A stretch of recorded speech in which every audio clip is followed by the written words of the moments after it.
Good afternoon. This is KTN Newsdesk. My name is Najma Ismail.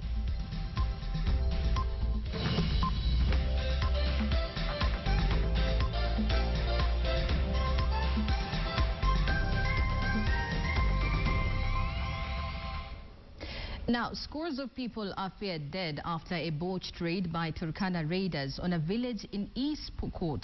Multiple sources we spoke to say up to 50 people from the Pokot and Turkana communities may have died during the gunfight, which lasted 4 hours on Monday. Baringo County Commissioner Peter Okwanyo, however, said he could not confirm the exact number of deaths because officers were on their way to Nadome and Kasarani, where the killings took place. We now join Baringo Red Cross Society Chairman Kip Kemboy Kenneth on phone right now for more details. Good afternoon, Kip Kemboy. Hello? Good afternoon, Kip Kemboy. If you can hear me. Yes. Yeah, good afternoon. Good afternoon. Kindly tell me the situation on the ground right now.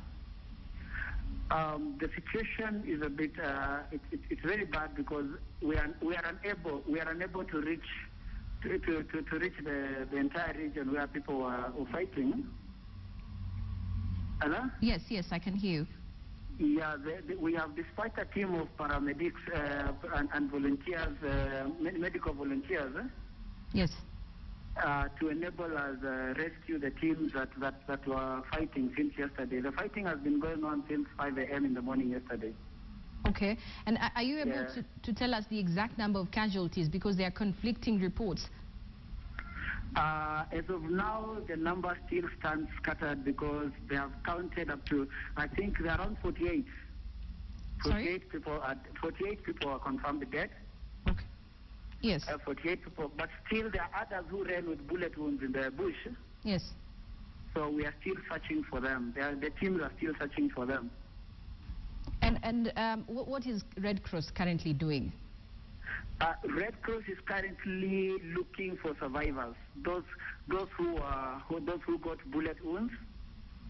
Yes. Hello? Yes. But the situation is still very tense because the warriors still have the cattle surrounded. Yes. And neither party is willing to let the cattle go. Okay. There's still some fire going on. Mm-hmm. And so the situation is unreachable, and then the rains have made the terrain very unreachable. You can hardly go a kilometer without getting stuck in the mud. Okay. Do we have, can you see visible security personnel there? Right now, my teams are telling me they are unable to reach. They are unable to see any security personnel. Okay, thank you very much there. Kip Kemboy Kenneth from the Red Cross giving us some of the details, telling us that at least 48 people have been confirmed dead in the Barangoi killings. We will be giving you more details on that story in our subsequent bulletins. Now, moving on, women legislators from across the political divide are calling for the withdrawal of a draft bill on gender parity, which seeks to amend Article 81B of the Constitution to allow for the progressive realization of the two-thirds gender rule for elective offices. The MPs, led by Chairperson of the Kenya Women Parliamentary Association, Cicely Mbarire, say the proposed amendment is unconstitutional and accuse the Chairman of the National Assembly's Justice and Legal Affairs Committee, Samuel Chepkunga, for introducing the bill without consulting the stakeholders. We as the Kenya Women Parliamentarians strongly oppose the above proposal by the Justice and Legal Affairs Committee, as it goes against the Constitution and other supreme laws provision that no members of one gender should constitute more than two-thirds in the public positions. We'd like to tell the chairman that as the women parliamentarians, we don't take that move kindly. We will not support him and his proposals, because we know that he did not consult widely before he published that bill. We also know that they are attempting to kill the very rights that have been provided for women in the Constitution by coming up with a law that completely negates that gender rule.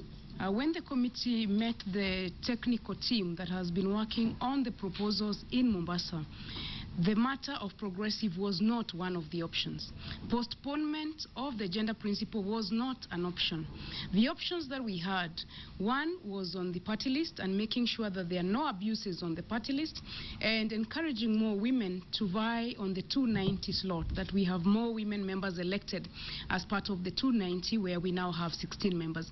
We also had an option on proportionate women elected according to the sizes of the counties, Nairobi being one of the larger counties, then providing more women members of parliament. And we had a last option on pairing constituencies, having the 290 constituencies paired to each to create 145 special seats for women. And it's really a disappointing moment for Kenyan women that we don't have men who can support us. We said this at the Kisumu conference and we said we are amazed. 50 years later, our men are not ready for women leadership.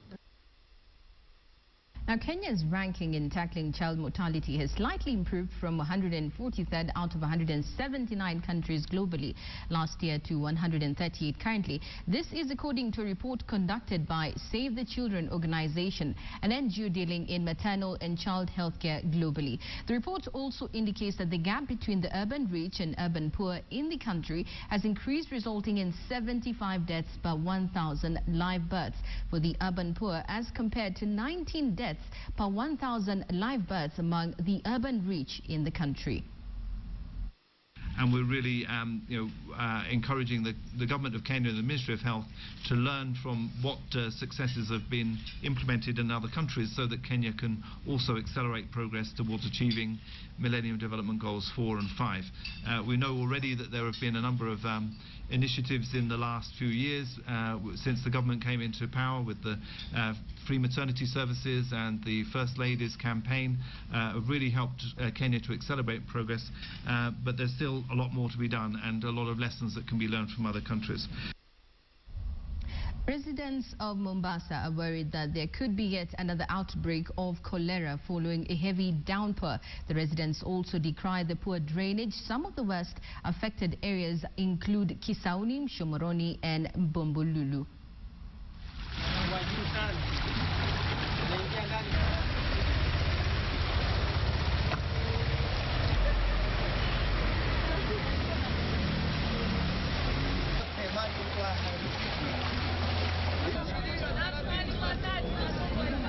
Barabara kule ziko na matope ya kufagiliwi, taa masimu ameziba ya kupeleka maji, taa haziwaki usubuhi, tunalipa shilingi 30. Kama hivi unanona mimi nina mboga hapa, nina mboga kwa magunia, sijauza tangu usubuhi kwa sababu customer hizi kuja kusimama hapa kunulia mboga, na hiyo mkurupuko, hii mboga tayari enda kwa masufuria, watu wanaenda kupika. Tatizo langu ni kwamba nyumba zajengwa kwenye barabara ambazo ni njia za maji. Sasa maji hayawezi kupita, nyumba ndo zinazuia maji hayaendi, magari yanaharibika, miaka nenda miaka rudi, barabara namna hii mbovu. Kambe tuko Somalia hapa na tuko Kenya, tuna amani. Sasa kama hapa watoto shule watapita napi hapa? Sisi wenyewe tutavuka napi? Wao wenda na mabenzi tu, magari makubwa makubwa, waloka Visauni wako Nyali, sisi tuko huku twaboromokewa. A delegation from Botswana is in Kenya to meet the Nyeri County government in a bid to seek business opportunities between the two countries. Botswana has a thriving beef industry and a robust mining sector. The delegation from Botswana is in Nyeri to exchange notes with the Nyeri County government on how best to boost trade relations between the two governments and how to cultivate a booming economy. Botswana is a dry country, but on that, one that has made great strides in the beef industry. This is Botswana's second visit to Nyeri County after the two parties signed a memorandum of understanding last year. Botswana's team was today welcomed by Nyeri Deputy Governor Samuel Wamadhai. Like what Your Honor has just said, those are the areas that we are going to discuss. You know, we are just here today just to open door for discussion to see which areas can benefit the two countries. We look forward actually to running some of these things, meat and leather, because of course we have had our own challenges as far as meat industry is concerned. But of course that does not mean that we are going to give up. We are going to do our best also to improve, and we are going to learn from them. These kind of exchanges are going to help us improve we ourselves in Nyeri, we can be able to start a meat processing industry right here.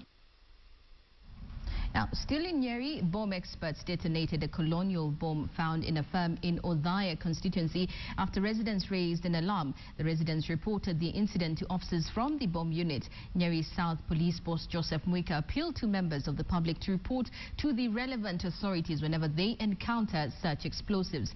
Last year, a man in Birithia village in Kieni escaped death narrowly after a device he was using to repair his machete's handle exploded, cutting off his 2 fingers.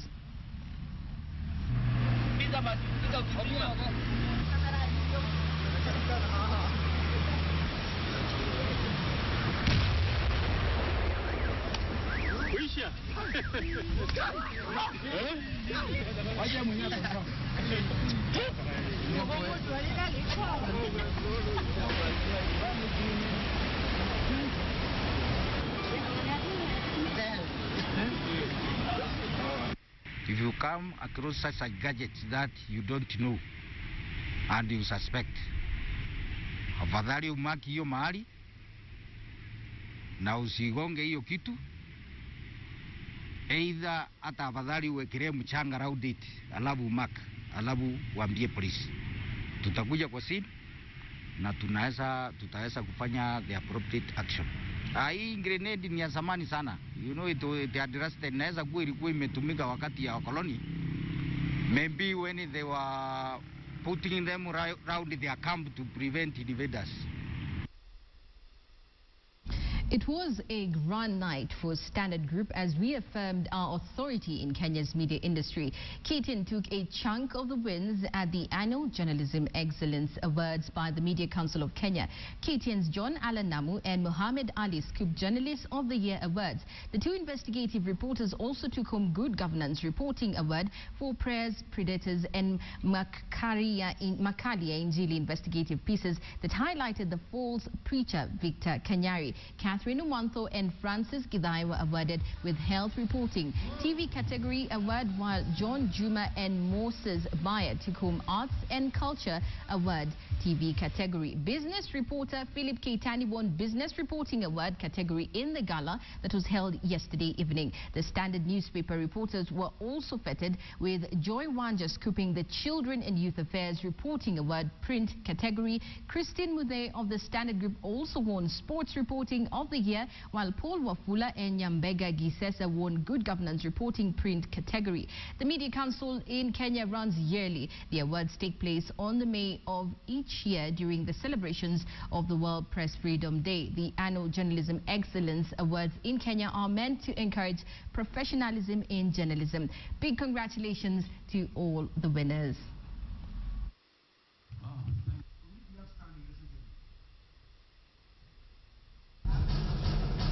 Time for a break now, but when we come back, Michael Karanja will be in studio with the General Manager of Distil Northeast Africa.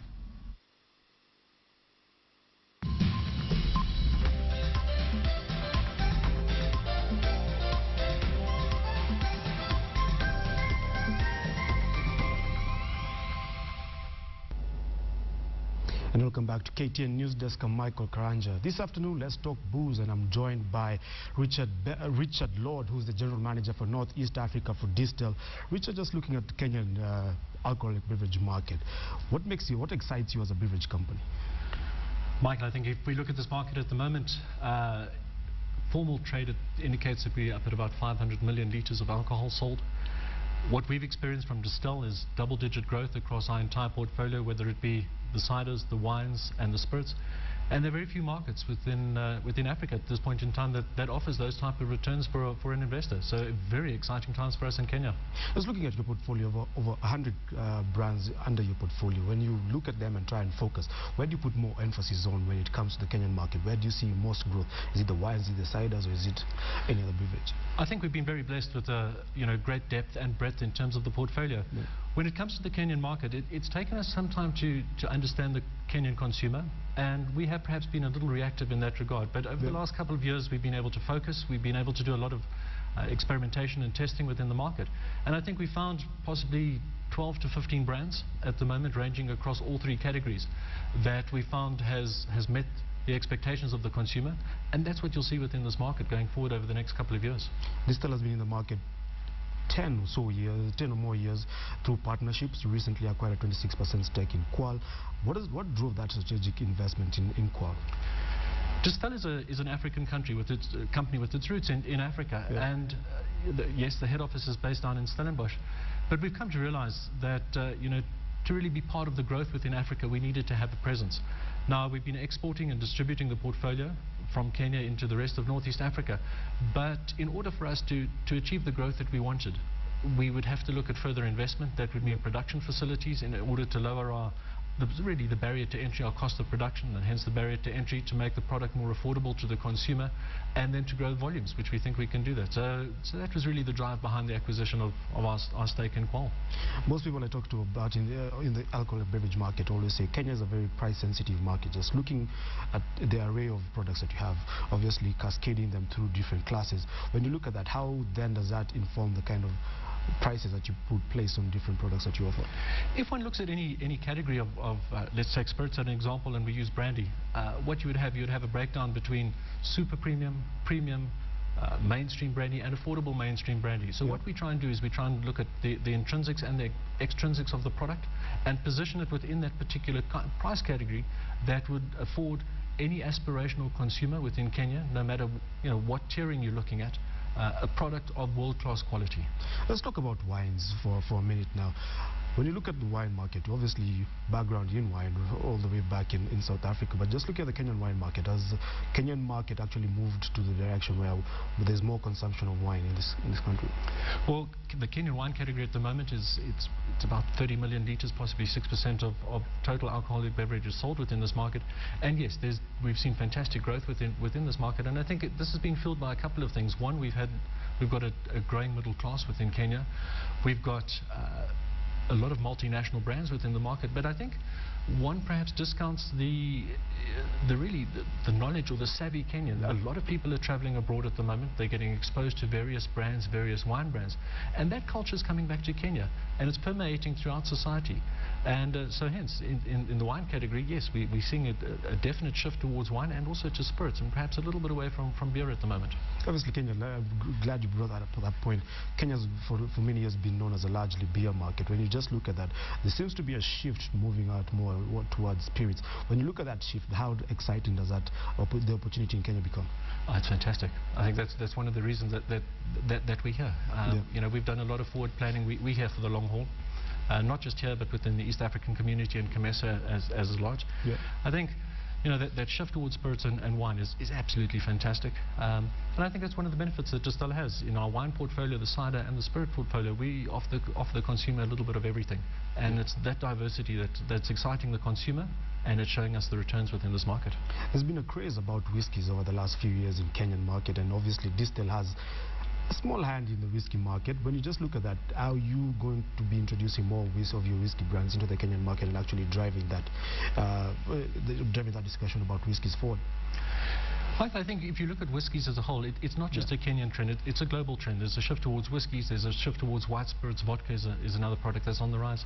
With respect to Distell, we've been present in this market with whiskies for some years, but what you would have seen 2.5 years ago is our acquisition of the Burns Stewart portfolio, the 5 distilleries in Scotland, which has given us brands such as Bunnahabhain and Deanston, some of the best known Scotch whiskey brands, single malts, plus the tremendous track record we have with our own brands within South Africa. You've got a brand such as Three Ships Whiskey, which is the world's most awarded whiskey brand, blended whiskey. You've got Vains, which is a grain whiskey, once again one of the top whiskies in the world. So yes, those whiskies are coming into the market. Do we have some more homework to do in terms of our positioning? Yes, we do. There's a very highly competitive landscape at the moment, very good competitors within this market, and it's something that we're taking cognizance of. But yes, you will definitely see us here with this whiskey portfolio in the next year to come. Highly competitive market. You have the luxury of having over 100 brands to your name. Looking at Distell and the way it views Kenya perhaps on a 5-year plane, where do you see Distell in terms of making more inroad in the alcoholic beverage market? I think if we look at where we are at the moment, we have possibly 7% of the wine market and 4% of the spirit market, the formal markets at this point. I think for the shareholders and the investors within Distell, we would at least like to double that look at our market share, a huge increase within that market share. It's going to be very difficult. As I mentioned, very good competitors within this market. But we're going to have to, I think, as a whole, grow the alcoholic beverage segment and then grow our percentage within that. All right, thank you very much. That has been Richard Bell, General Manager for Distel Northeast Africa, just telling us about the company's positioning in as far as the Kenyan alcoholic market is concerned. Najma Ismail, what's happening on the sporting front? Well, Gor Mahia has a total of 23 points. The Kenya Premier League defending champions, Gor Mahia, remains perched at the summit of the league log after playing 9 rounds of matches. Gor Mahia has amassed a total of 23 points from their exploits and are yet to lose a match. Thika United, who have played 1 match, then Gor Mahia are 4 points adrift the defending champions. Tusker lies third on 18 points, same as Western Steamer, who have an inferior goal difference. Ulinzi Stars wrap up the top 5 teams in the league log. The military side have 16 points from the 9 matches. Arsenal moved a level on points with second-place Manchester City and heightened Hull's relegation worries with a superb display at KC Stadium. The Gunners were sensational in the first half, and Alexis Sanchez opened the scoring with a deflected free kick. Aaron Ramsey netted the second with another deflected strike before setting up Sanchez to beat keeper Steve Harper. Now, Stephen Queen's header gave Hull hope, but the defeat sees the Tigers slip to 4th bottom on the goal difference. Hull dropped below Leicester and to within a place of the Premier League's relegation zone ahead of Saturday's home game against bottom club Burnley, but they will be cheered by their resolve they showed in the second half.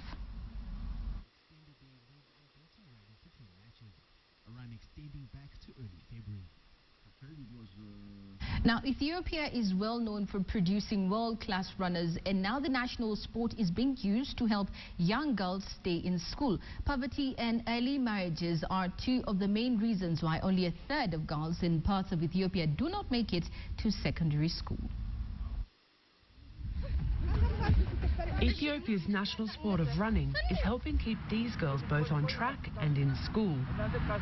The Girls Gotta Run Foundation at Sodo's Abba Pascal Girls' School in the south of the country provides educational athletic scholarships to disadvantaged girls aged 11 to 15. Poverty and child marriage are 2 of the main reasons why only a third of the girls in this area make it to secondary school.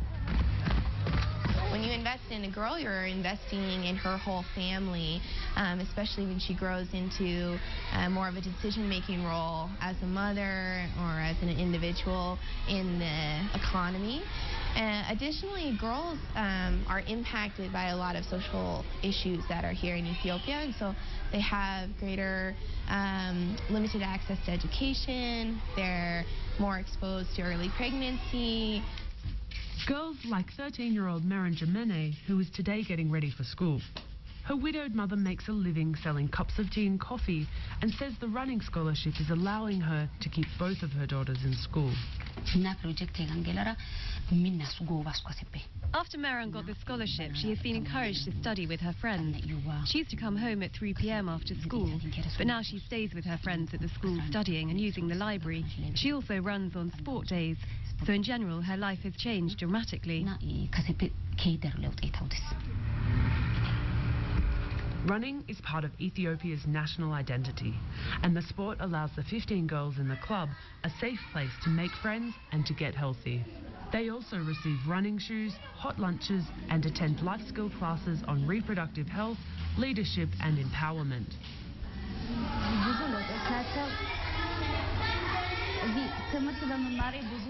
There have been lots of changes since I started learning here. Since I'm a girl, I'm exposed to dangers, but now I've learned how to overcome them. We also do sports 3 times a week, and I've become stronger. While Maren enjoys running, she says she's not in it to be an elite athlete. She just hopes to go to secondary school and to one day become a doctor.